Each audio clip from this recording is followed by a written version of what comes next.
I'm excited because I added a new bumper onto my Jeep and to replace the factory bumper.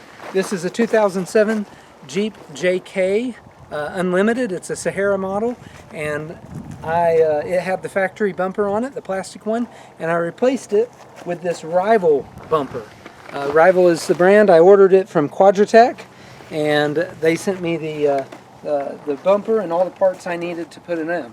It is a stamped steel, so it's not well, it is solid, but it's not, the winch and everything doesn't hook directly to this bumper because it's just stamped steel. But I think it looks pretty nice. It kind of invokes the factory feel in that it's just kind of a linear line across here. It does kind of lift up here on the corners. Obviously you're not going to be rock crawling with this thing because you don't want to scrub these. They're not going to hold up to beating against rocks. Now, a couple interesting things about this bumper, and I'll just share my experience about putting it on and what I like and don't like about it. So generally I like it all, and I'm happy with it. But a couple interesting things about this bumper: it does come apart, or the ends come off here by the wheels. You can see it's got these bolts here, and there are cover plates that go on this end, and it becomes a stubby bumper that would be basically from here to here, not super wide. This comes off with the matter of there's 4 bolts, and this whole thing comes off. This has mounts for a light bar or lights that you can put on it, and the holes for wiring the lights through it. So anyway, generally I like the bumper. I like the look of it. I like the feel of it. I think it fits the JK well. It is also made to go on the JLs and the Gladiators. So, excuse me, the JLs and the JTs. Now, to mount it, though, you don't need the winch plate. You can just order it and mount it without the winch plate, but I wanted a winch for my Jeep, and so you have to order a separate winch plate that the winch sits on. Now, it's interesting, that winch plate is really durable, tough, but on my JK, the winch plate requires you to move the vacuum canister, and it's an easy move. The directions aren't super clear.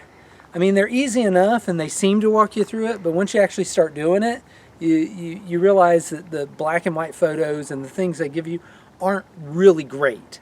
They're good, but they're not great. And so I did make a couple of minor mistakes, nothing that was earth-shattering, but I did make a couple of minor mistakes. The other challenge with putting the winch plate on is, let's take a closer look, there are supposed to be 3 bolts. In fact, I got one I still have to tighten up. I didn't realize I hadn't tightened that one up. There's 3 bolts that mount this winch plate on. Now, the 2 on the front on this side, well, I should say there's 3 per side. The 2 on the front, tight, but it went in okay. Right here in the frame, which is hard to see, I know on camera, there's a piece that you're supposed to slip down in here. It bolts in at the bottom, and then this hole right here screws into that piece. Well, as you can see, it doesn't line up, and so I wasn't able to use that piece. Now, is that the end of the world? Well, it does eliminate one of the 3 bolts on each side, so instead of having a total of 6 bolts, I've got 4 bolts for that winch plate. Will that ever be a big deal? Probably not, but I suppose it could be in heavy winching situations, or if I'm using my winch all the time. Not sure what I'll do about that, if I'll do anything about it. Probably won't. Probably just leave it the way it is, keep a watch on it each time I winch until I feel comfortable with it. But that is something that didn't fit right on mine. Maybe I screwed it up.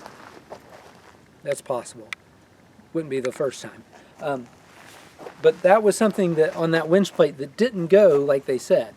And on the and you might think, well, maybe that was meant for the JL. Well, it was in the JK section because they give you 2 different sets of brackets and 2 different sets of instructions so that you can put it on JL or JK. So that's something that didn't go quite the way I expected it to. The other thing that didn't quite go the way I expect it to, and it might just be my vehicle. Maybe my frame is wonky or something. The fog mounts. There's two brackets that mount behind this part of the plate to the frame and here, and then they let these fog lights come through these openings on the JK. Now, as you can see, it's fairly open on this side and it's fairly pushing against the light on that side. I adjusted those things, I moved those things, I wiggled those things, I did everything I could, and they just don't fit right. And I don't know how to fix it. I just don't know how to fix it. The other thing I found interesting, and that's why it may just be my Jeep, is when I put the skin, I'll call it the skin, the bumper on, over these big mounting hooks, you can see it's really tight on the inside and not tight on the outside. It's really loose on the outside.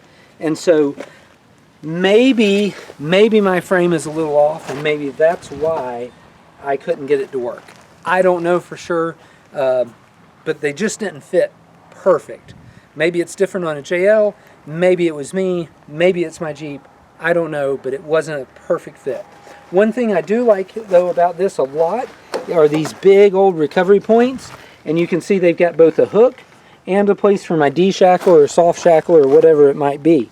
And this mounts not to the bumper, it mounts directly to the frame of the vehicle with 3 massive bolts.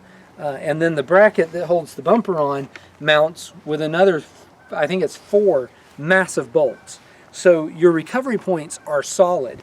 And then when you put the winch plate between the two, it just really stiffens up that neck of that frame now on the vehicle. So anyway, I like the look of the bumper. It was a little difficult to put in, but not terribly hard. It took several hours to do. One other thing I'll bring up. I wasn't going to talk about this. I was going to talk about separate. If we get down low, you can see this new skid plate. That is not the factory skid plate, obviously, nor does it come with the rival bumper. But this skid plate is also from Quadratec, and this is their aluminum skid plate. This was super easy to put on once the bumper was on, and it's a nice thick aluminum skid plate. It's probably a 1/4 inch thick. Here, we'll get a nice close look right there. See how thick that thing is? Nice thick skid plate. And so I put that on with this bumper, and I did that because I thought with me having a white Jeep with the silver accents, that kind of played well with that, and it makes it look a little, it brings the front end down because the skid plate's not so well hidden. It kind of pulls front end down, which was okay with me. When I say pulls it down, visually pulls it down. It's not necessarily any lower than the factory stuff. But it is nice and heavy. It's aluminum, or not heavy, but it is a nice heavy duty skid plate. It's aluminum. I think it looks good and accents this rival bumper. So I'd recommend you consider that skid plate as well. Hopefully this helps anybody that's thinking about this bumper.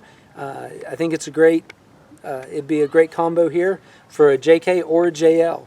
So thanks for watching. I appreciate your time today. Have a great day. Hit that like and subscribe button.